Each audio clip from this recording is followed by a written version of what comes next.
deal with the eggs?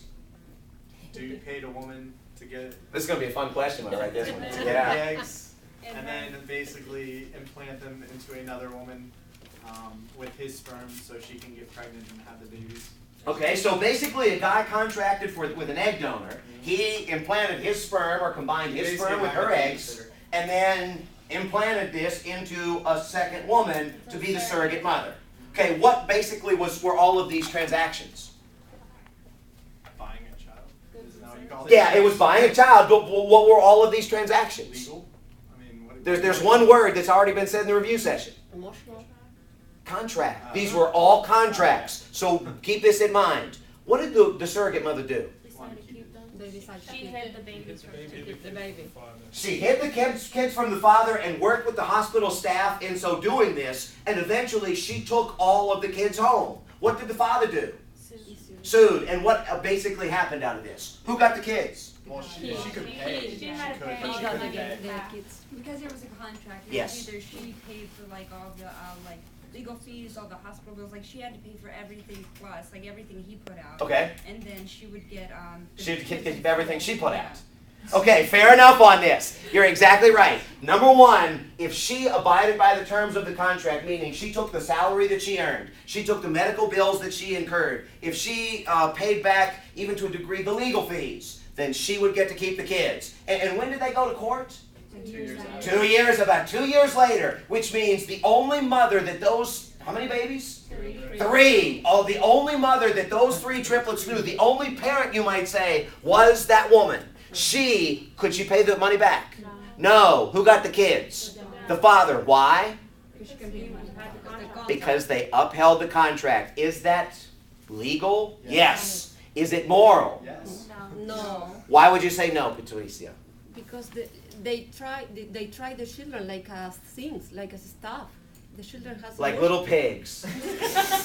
Yeah, they have emotionally attached with the woman. Yes. And finally they pass to the guy like nothing. Yeah, you're right. Morally, this is very problematic. Legally, it was the right decision, but who's really getting the kids are really getting punished by this. Go ahead. But isn't like basically didn't he just pay her as like a babysitter basically? Like not trying to be disrespectful, but she's Never. basically just a house. You know, all that it is. Another. She has no blood relation to these children, so it's like They weren't her eggs. But it's not Yeah, the most Obviously, they weren't important. her sperm. Exactly. I mean, she So, was like- basically just the vehicle Yes. to bring the kids. Yes, and like of course she has what? She was the oven. Yeah, yes, basically yeah, she was the oven. But kids didn't know that. yeah, and I think Especially it's not bad after for the they came kids. out.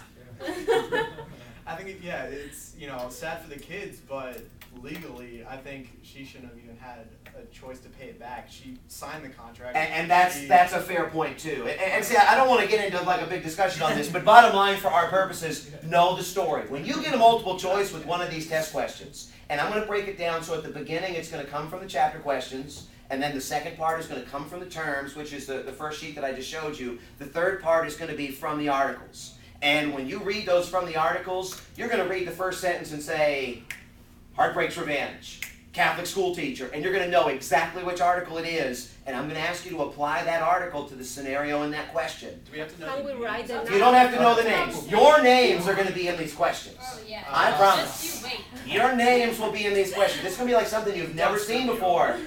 But pay attention and be real careful with these. Yes, ma'am, Julie. Oh, yeah, that's what I was going to ask, if we had to know the name of the article. Yes. No, you won't have to know the name of the article. You'll need to know the story behind the article. I'm not going to test you on dates and things like that. No. Yes. So, like, how are you gonna form these questions? Like, are you gonna like say what happened in this article, or? Yeah, that would be part of it. That could be part of it. Absolutely. And one of the questions might be after I give you the scenario based on the article, what would likely happen next? Based on the article, how would this be decided? So These you kinds of give, things. like, So the I'm gonna give you facts that are really close to what the article is, Okay. but there might be one thing that's different, Okay. and then that one thing that's different could change around the way that the answer is. And so that's the thing that you got to look for on it. Heartbreak's Revenge. What was that? Alienation of affection. Alienation of affection. And what state were we talking about with this article? Carolina. North Carolina. What is alienation of affection under North Carolina law? Technically cheating, somebody taking your wives away from you and you suing them. Okay, so if you're the one that's married to Valencia now, and Valencia cheats with Macintosh. I can't see that. You can sue Macintosh for damages because what has Macintosh basically done? Took your product away. Taken your product away? Property. Proper. Okay, what do you mean by that? Well, I mean, in essence, a marriage is a contract. A marriage is a contract. So you kind of own. Well, I don't want to say it, but Okay, you when kinda the own woman your takes wife. the man's last name, the article could be You'd the say, argument. yeah, the man kind of owns her. Okay, so you're saying in the contract, I'm not even if saying it. hang on, quiet down. If you are the cheater this time, okay, let's say that Willie is married to somebody else, and you cheat with Willie.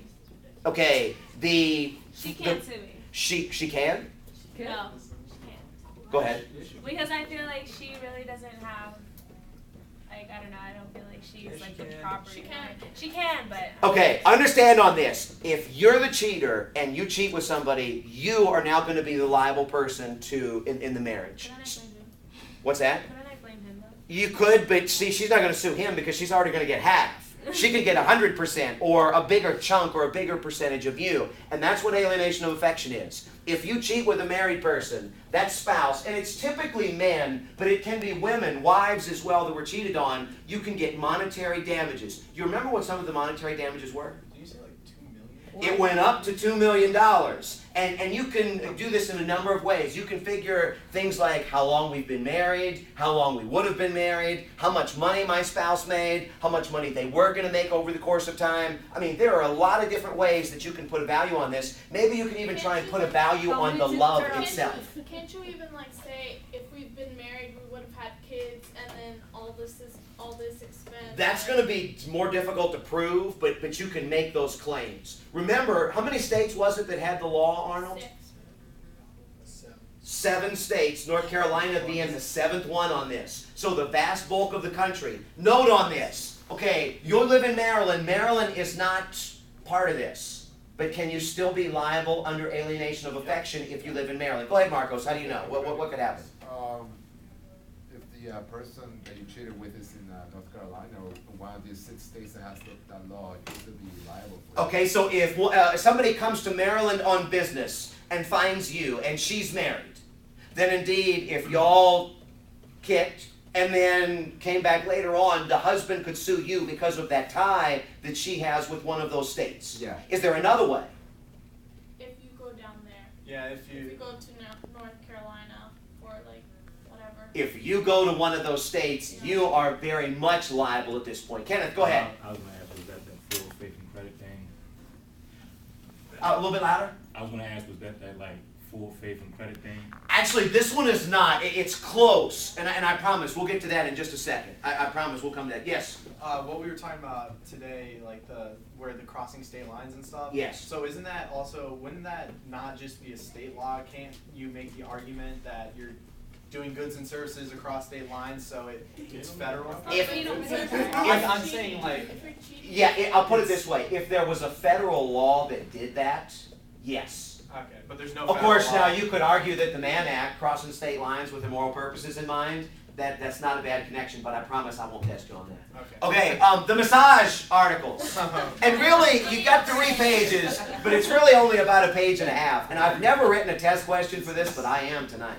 All right, so here's my question for you. What was the story with the massage parlor church? Go ahead, Marcos. It was Poorhouse. the massage parlor that was considered a church.